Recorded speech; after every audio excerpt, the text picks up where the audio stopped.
توی یکی از محله‌های قدیمی تهران میخوام با هم بریم ببینیم افسانه‌ای که سالهاست بین افراد این محل گفته میشه حقیقت داره یا نه.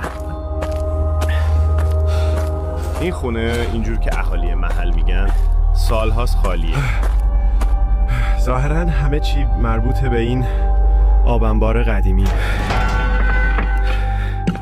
خیلی هیجان دارم، راستش یکم هم میترسم.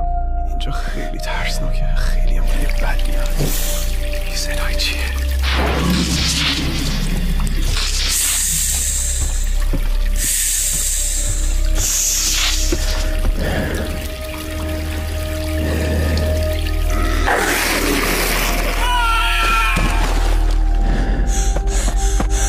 فکر کنم داره دنبالم میاد.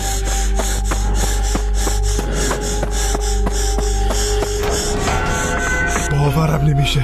یا خدا، شما هم دیدینش؟ واقعی بود؟ یا خدا.